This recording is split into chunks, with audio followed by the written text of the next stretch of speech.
Café Virtual. Apresentação: Regina Helena. Um programa da Sexta Igreja Presbiteriana de Uberlândia.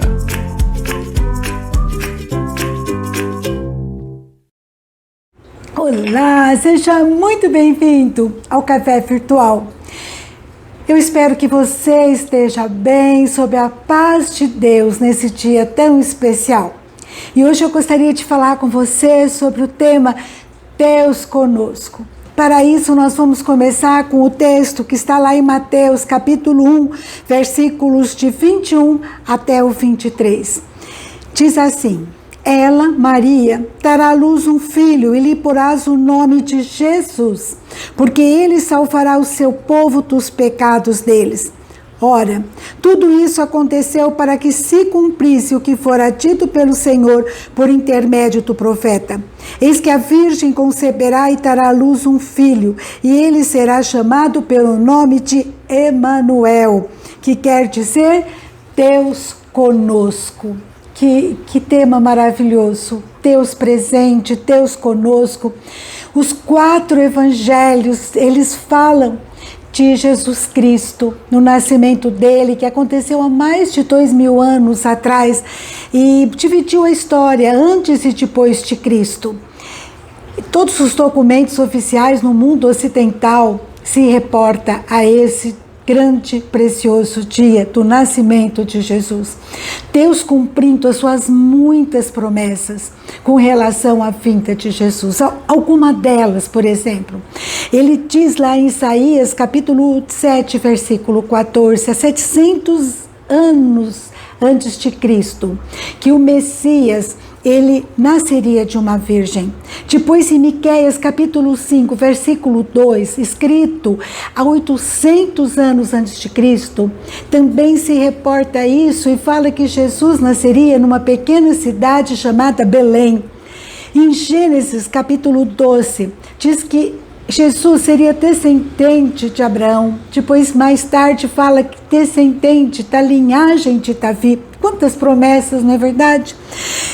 E que por meio dele, Deus abençoaria todas as famílias da terra.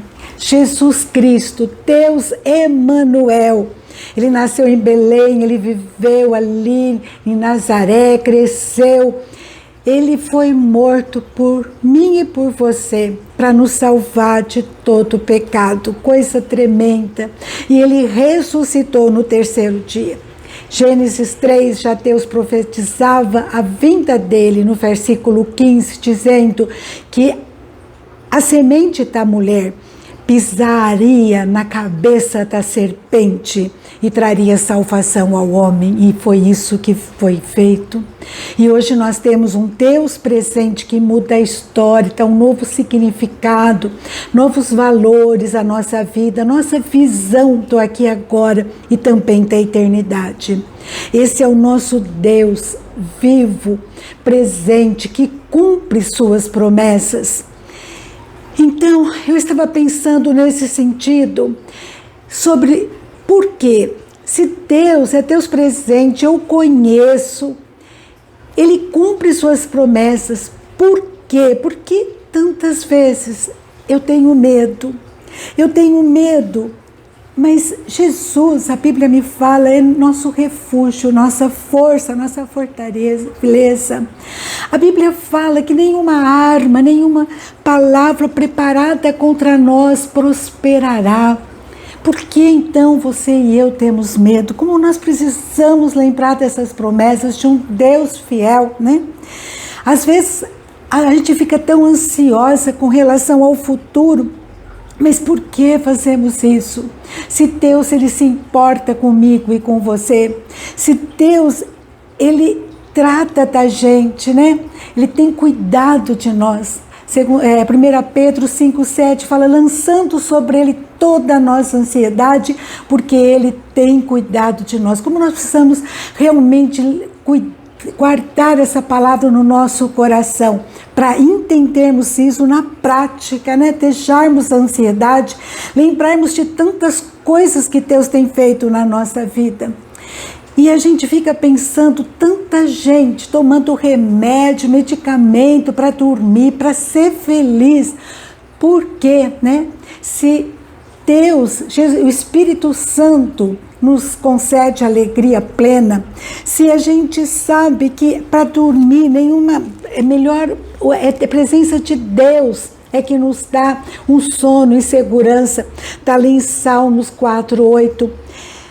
A gente tem que entender o tanto que Deus é Deus presente, Deus conosco, né? Deus que faz diferença na nossa vida no dia a dia. Porque então, às vezes eu me sinto tão perdido, né? Com dúvidas sobre o futuro, se Deus é a nossa direção, é a nossa luz. E eu fiquei pensando sobre isso, por que, né, tanta ansiedade, medo do futuro, tantas vezes a gente fica apreensivo, né? Por quê? Por que isso acontece? Esse medo, essa confusão, né? Porque às vezes nós temos confiado nos nossos recursos, nossos miseráveis recursos que não são nada, não valem nada, porque é Deus que muda a nossa história, que tem valor para nós. Às vezes porque a gente se acha eterno, a gente fala, depois a gente resolve, né? E a gente às vezes fica adiando o pedir perdão para o nosso irmão, fazer as pazes, porque a gente acha que é eterno. A gente às vezes fica confuso, ansioso, porque a gente fica dando ouvidos ao diabo, né? Ele fica falando, olha, Deus desistiu de você, você agora não está mais na presença dele, né? Você não tem mais jeito. Mas Jesus Cristo, nosso bom pastor, ele diz que ninguém nos arrebatará de sua mão. Em 1 João 2,9 fala que se confessarmos os nossos pecados, ele é fiel e justo para nos perdoar e nos livrar de todo pecado. O pecado confessado, Deus fala que ele lança no fundo, nas profundezas do mar. Por que será que eu fico tão ansiosa às vezes, tanto medo? Porque às vezes eu estou com o coração muito ocupado, muito lotado de mágoas, usando o meu tempo de uma forma inútil, né?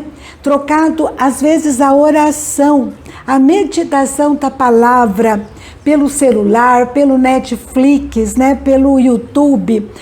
Se Jesus é a minha salvação, a razão do meu viver, por que eu não busco mais a Ele? E é por isso, por falta de buscar a Jesus, de buscar a Deus, eu fico com esses sentimentos tão contraditórios para um filho de Deus. Em Jeremias, capítulo 29, né? 29. Dos versículos 12 em diante, fala assim: então me invocareis, passareis a orar a mim, e eu vos ouvirei. Buscar-me-eis e me achareis, quando me buscardes de todo o vosso coração. Serei achado de vós, diz o Senhor, e farei mudar a vossa sorte. Esse é o nosso Deus, Ele tem a promessa, se você invocá-lo, se você buscá-lo, orar, Ele vai te ouvir. Ele vai te ouvir e Ele vai deixar você achá-lo, encontrá-lo. Você vai ter uma intimidade com Ele extraordinária. É um Deus que ouve, um Deus que vê, um Deus que se importa com a gente, um Deus que responde, um Deus que está vivo, que nos perdoa de todo o pecado e nos acolhe em seus braços. Que possamos chegar à presença dele e falar: fala comigo, Senhor. Encha o meu coração de fé nas suas promessas, de esperança, de entusiasmo, né? Porque ele deixou para nós, a grande promessa, dizendo lá em Mateus 28:20, Jesus tinha morrido, tinha ressuscitado. E ele aparece, né, para os seus discípulos e na Galileia, e ele diz assim: eis que estou convosco todos os dias até a consumação do século. Esse é o nosso Deus, Deus presente, que está conosco, Deus Emanuel, todos os dias da nossa vida. E Ele prometeu que jamais nos abandonaria. Sabe, Davi, ele teve uma vida diferenciada, porque ele tinha essa certeza, ele tinha essa compreensão Lá em Salmo 56 ele fala: no dia em que eu te invocar, no dia que eu pedir tua ajuda, baterão em retirada os meus inimigos, porque eu bem sei isso, que Deus é por mim. Eu bem sei isso, Deus é por mim. Você sabe isso? Você tem essa consciência que Deus é por você? E ele então continua, esse salmo é maravilhoso, leia inteiro. Ele diz assim no versículo 13: pois da morte me livraste a alma. Quantos livramentos Deus tem nos dado, mas o maior deles é a perdição, né? Ele nos livrou da perdição e nos deu a salvação. Daí ele diz: sim, livraste da queda os meus pés, para que eu ande na presença de Deus, na luz da vida. Deus, a sua presença traz luz, traz direção, traz para a gente orientação nessa história. Aqui ele diz então que ele nos livrou. Para quê?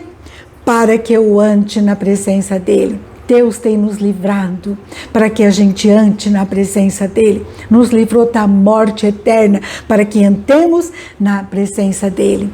Deus tem promessas maravilhosas, mas tem um significado, um propósito. Como está escrito lá em 1 Pedro 2,9: vós, porém, sois raça eleita, sacerdócio real, nação santa, povo de propriedade exclusiva de Deus, a fim de... Para quê? Você é nação santa, sacerdócio real, povo de propriedade exclusiva de Deus, mas tem um propósito, a fim de proclamar as virtudes daquele que vos chamou das trevas para a sua maravilhosa luz. Que a gente possa nos prostrar na presença de Deus, adorar a esse Deus, entregar a Ele nossa vida, o nosso melhor para Ele. Eu estava lendo a história de um jovem norueguês, Peter Torrehan. Ele tinha 17 anos e ele foi na igreja e teve uma campanha para missões. E ele pegou a carteira dele, todo o seu dinheiro que ele tinha na carteira, ele entregou para missões. E ele depois pensou bem e tinha um papelzinho, ele escreveu: e a minha vida, além de todo aquele dinheiro que ele tinha na carteira, ele escreveu: e a minha vida, tanto que havia de melhor para ele. Anos depois, a história conta que ele foi servir na China como missionário, deu a sua vida de fato e de verdade.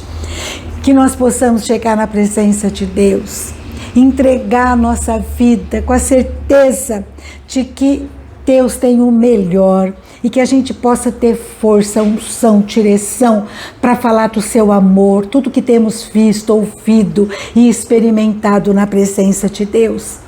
Porque nós existimos para fazer Jesus conhecido, o amado da nossa alma. Que a gente possa se entregar para Ele de uma forma completa nesse dia, mais do que nunca. Jesus Cristo, obrigada por ter nascido em Belém, obrigada por ter salvado a minha vida, obrigada porque eu tive o privilégio de te conhecer. Jesus Cristo, meu Senhor, meu Redentor, Salvador meu. Eis-me aqui, Senhor, usa-me, Senhor, que eu possa proclamar as suas virtudes, tudo que tenho visto e experimentado, em nome de Jesus. Amém? Um grande abraço para você, pense nisso e tenha um dia muito especial na presença de Deus. E até a próxima, se Deus quiser.